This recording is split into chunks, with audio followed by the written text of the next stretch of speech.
What is going on, guys? Stardust-oneworld from Stardust-oneworldreviews, back with more movie reviews for you guys. And today I'm here to do 7 movie reviews in one video. Again, seem like if I do the post and mods, get my 2-in-1 review. Something I do again, reviewing 7 movies that I've recently watched. 3 of them that came out in 2017, and 4 of them that came out this year. So enough being around the bush, let's get started with my first review. The Florida Project is directed by Sean Baker and stars Willem Dafoe, Brooklyn Prince, and Bria Ventimiglia, if I pronounced the name wrong. And it's another film done by this company A24, and it's based about this 6-year-old girl who lives in a motel with a mother who's pretty much not good, but in fact she's kind of terrible, and Grey Lantern around in a Disney World as they try to stay out of trouble and make ends meet. I don't know what to expect going to Florida Project, because I know pretty much everybody either love this film, either like this film, either don't like this film, or just flat out hate it. So I don't know which side I was going to be on, and I am going to the like side of this film actually, because to be honest, I actually thought it was going to be a little more towards the don't look at hate side, but I'm actually liking this film a lot more than I thought I would. And the film definitely has its problems. I mean, the kids and the mother can definitely be annoying at times, especially the mother. This was like, oh my god, seriously? And that few moments with the kids can also get on my nerves as well. And the films that are really off-putting and not in a good way. And I don't know if I might see myself watching this again, honestly. But there are a lot of things to really do like about this film.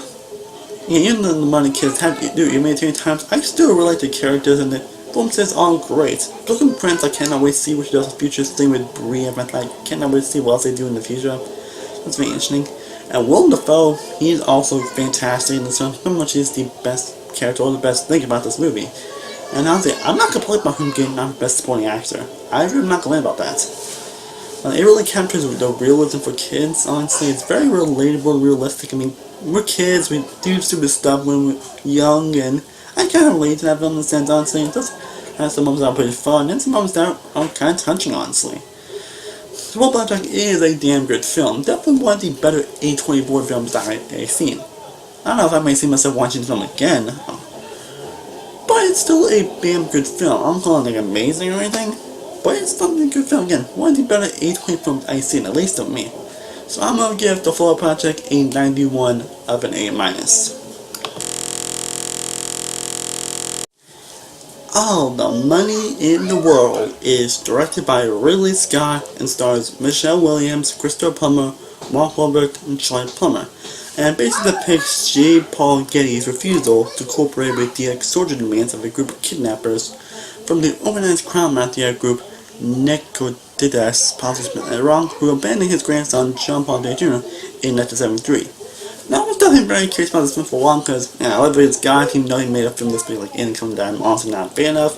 Really liked it when I first reviewed it, but now I'm like, no. Man, I don't know, like, a lot less second time I watched it. But I was still very curious to check this film out, and this is actually a damn great film. Definitely 10 times better than Alien Covenant that came out also last year. This is definitely a great film. All the performances are great. Michelle Williams probably gives one of her best performances. She was the character that I think stood out most to me in this film. When it comes to her character and performance, I really came invested in.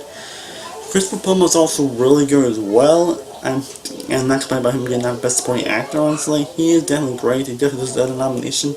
Mark Wahlberg is also great as well.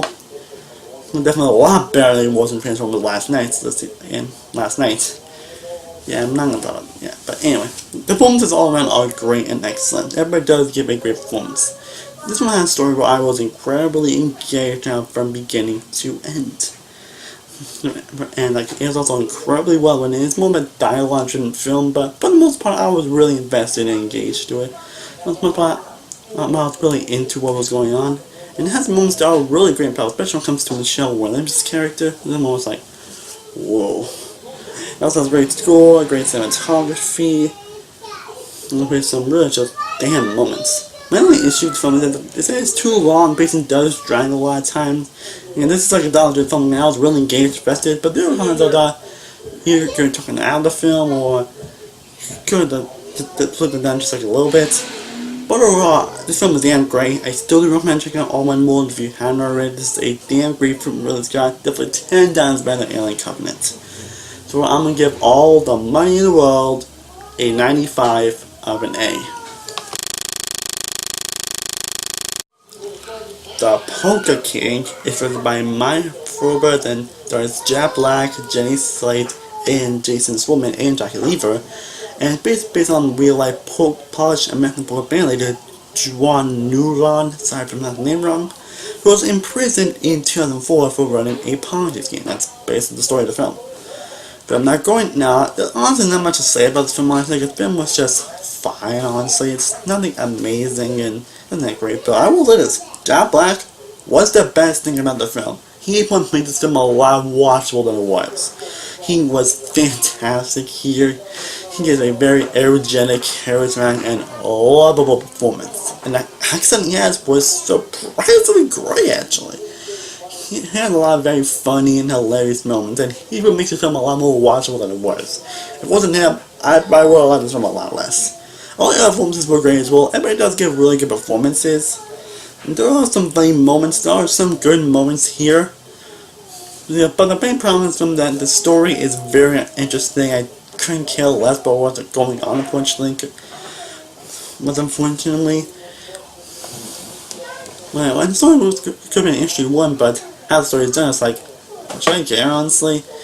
I guess most characters are poorly developed and uninteresting, and there's also like a romance in the film that feels very unnecessary and doesn't fit well with the film. There's a lot of scenes that don't really feel unnecessary and don't really fit well along with the actual film, honestly. And the humor is kind of 50-50. Some really hits, some it's like, and there's moments where, and there are some moments where humor's like this. Whatever, I guess. Okay. Again, the Polka King is not bad by any means. It's fine, honestly. I would kind of recommend it mainly because for Jack Black's performance. But I wouldn't say it's at the run-on to. That's pretty much all I gotta say about this film. I will give the Polka King a 52 of a C+. The Open House is directed by Matt Angel and Suzanne Koenig, and stars Dylan Minty, Pierce Dalton, Chef Akins, and Aaron Abrams. It's basically about this mother and son basically moving a house that isn't exactly what they seem. That's really it. Didn't have much anticipation for it. And I'll say this: congratulations, Open House. The Open House, you are the first bad film I've seen in 2017. Not the first god-awful film, but the first bad film I've seen in 2017. Yeah, this one's not good at all. Like I would say, is the mystery aspect is kind of intriguing. Like I said, I was kind of like, but the mystery aspect is kind of intriguing. It was kind of like, okay. I know it's an interesting mystery right here somewhere. And the acting is good. Like the performances are not like amazing. I mean, Dylan Minty is a really good actor, and he's definitely a rising star. Because the acting is really good. There really is a story to them with the acting department. And it is well shot, I'm not lying on that. But the film is just nothing that special, honestly. I was also really just bored, honestly, there's nothing much happening, because you think when it's going to, because one of the films where it pretty much builds up to something, you have leads to nothing. And of course you have jump scares and all the cliches of the bus. But, like, this film was more than just forgettable. I was watching, I was more towards a C. Then the climax came. And that dropped the film down for me. That's all I'm gonna say. The climax was just, what the hell? It was boring. It was just, didn't make any sense. It was just, I don't know what they were thinking. And it ended up leaving with no resolution for any of the characters. Just, what, man. Again, I was more towards a 46 of a C while watching it. But after the climax, I'm officially gonna give The Open House a 24 of a D+. I skip it. Den of Thieves is directed by Christian Gutsta, I apologize if I pronounced his name wrong, who has written Well Has Fallen, and this film stars Gerard Butler, 50 Cent, Pablo Schreiber, O.J. Johnson Jr., and it basically follows an elite group of county sheriff deputies who look to stop a crew of thieves that plan to rob the Federal Reserve in Los Angeles. Now, I did not know what to expect going into the trailer. I wasn't really too impressed by it, but I'm like, I don't know. I really don't know what to expect, and I actually ended up enjoying this film a little more than I was me. Like, it's not a good film by any means. It's not a good film. It's more an okay film.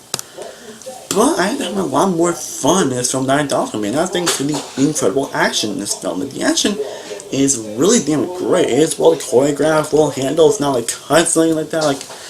But the action is actually, it's very tense at times. Honestly, the action is really handled, and now very entertaining as well. I'm also proud of how good the action was, and also this film actually did have some effort put into it. And there actually was some effort in trying to do what you're doing, especially trying to develop some actual good characters, especially with Drawbell gives one of his best performances in a long time.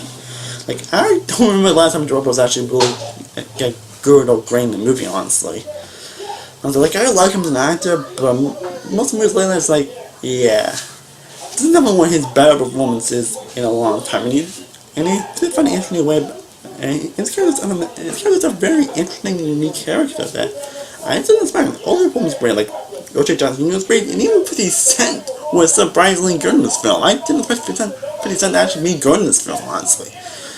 It does, and the sense of action, there was actually some actual effort put into it, and it does have some actual good character development and all that. And there's moments that work, very good. But like I said, this is not a good film in the slightest. This is not a good film. This really isn't a good film. Good film as the movie is like 2 hours long. It's long, and you really feel that time, especially the film has scenes and moments that could have been cut out in time, especially this one scene involving 50 Cent's daughter, and a couple other scenes were like, does this really add to anything? And surprise, it doesn't. Like these things are could have been cut out of the film, and the story is still very cliched. The story is bad. It's pretty much a rip-off of other action films, honestly. And it does get very boring at times. It's pretty great action. I probably want to watch this film again. And the ending is one of those endings where like, wait, what? It's not a terrible ending, but it's one that makes you think about something in this film that is like, wait, where did this come from? But overall, again, this film is just okay, honestly. It's actually a lot better than I thought it was going to be. I went into very low expectations, like I didn't know what to expect. But I ended up really enjoying it. Again, still not a good film, but definitely a lot more enjoyable film. I recommend this film just for the action. Just don't expect too much going into this film. That's all I'm saying. And I'm going to give the Thieves a 58 of a C+.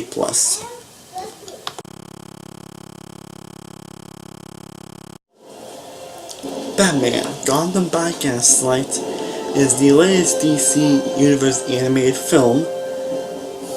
And this is based on the very popular Gotham by Gaslight storyline, based on the Dark Knight Bruce Wayne in the Victorian era, which puts him against the infamous serial killer, Jack the Ripper.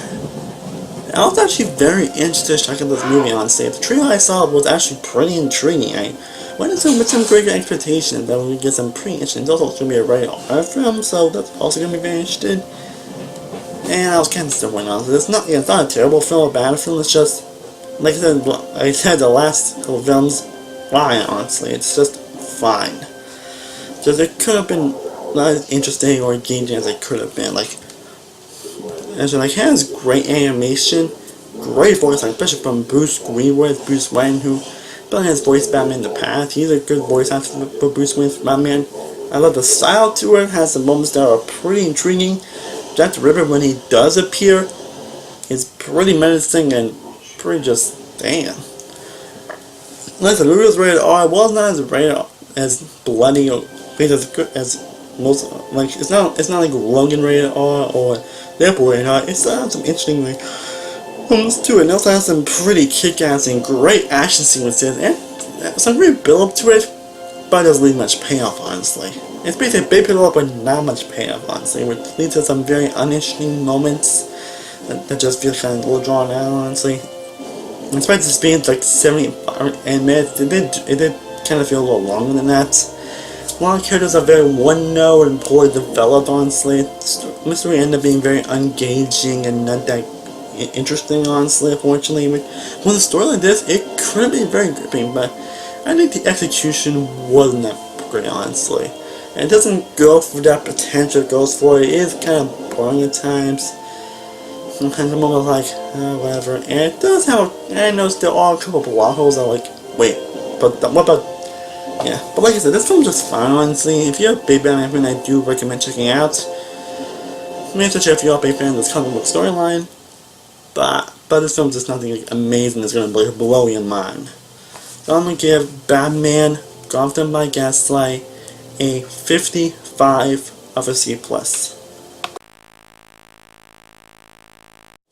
And the last movie review, probably for now, Mudbound, which was released last year. It was a Netflix film directed by Dee Reeds and stars Carey Mulligan, Gareth Hedlund, Jason Clarke, Jason Mitchell, and Mary Blige. And it depicts two World War II veterans, one white, one black, who returned to rural Mississippi, each to address racism and PTSD in his own way.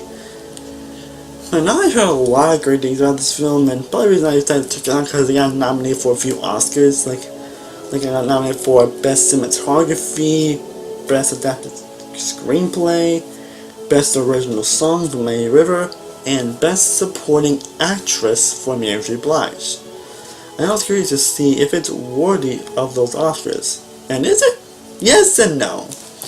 Like for adapted screenplay and cinematography, probably not. I mean, screenplay and something they are great, don't get me wrong.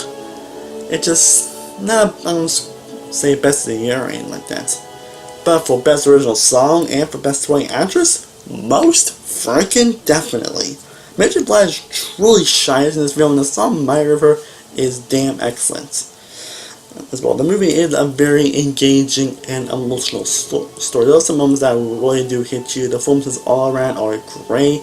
Again, screenplay and cinematography is still great. I don't call it the best either, but it's still great nonetheless. And I'm not complaining, but I've seen better screenplays and cinematography last year, but they're both great nonetheless. The score is great as well. It has some moments that are really engaging and really emotional and heartfelt. There really is a lot of heart put into this film, and tells a pretty some great interesting message about racism that was handled pretty well, honestly.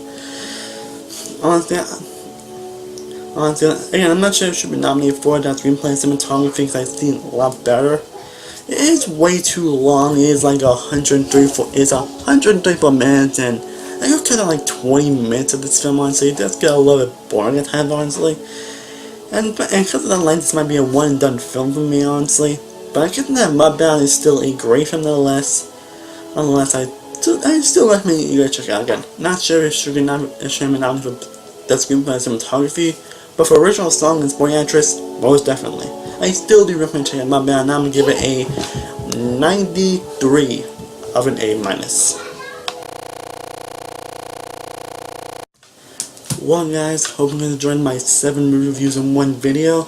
Hope you guys enjoyed talking about these movie reviews. Now let me know what you thought about all the films I mentioned below. The Flower Project, All Around the World, The Polka King, The Open House, The Thieves, Batman Gotham by Gaslight, and Mudbound. Let me know what you guys thought about these films in the comments down below. And I have a lot more videos for you guys. Like I will have at some point tomorrow, I'll have my underrated YouTube video where it's up to about 200 subs. Actually now 229 at the beginning of this video. So I will be doing underrated YouTube videos talking about YouTube style below less, or at least after 100 subs. I feel show you more attention. To do that, that'll be up tomorrow. And I'll also have more gameplay videos. Honestly, I'm going to finish my Arsenal walkthrough. And I'll also have used the first X-Men film and the first Mission Impossible film, which I will be doing by Justice Watches Movies. Next week I'll be doing my Jurassic Park film series. I'll be doing my good YouTuber Ryan O'Toole. And I'll also be doing my X-Men and Mission Impossible reviews for you, so stay tuned for that. Definitely a lot of videos playing for you guys, and at some point tomorrow I will be at a working interview at a place called Darksters, which I'm not even sure, but there's a chance I might actually get a job. I'm not getting my hopes too high, but there's a great chance I might actually get the job, which I'm very excited and happy about that. I just figured I'd let you guys know about that. And as always, thank you so much for watching. I really do, truly do appreciate it. If you're happy, be sure to like this video, be sure to share, be sure to subscribe, be sure to follow all my social media sites. All links mentioned below. I am Sam World from Sam World Reviews. I will see you guys next time, and stay cool about that. Peace.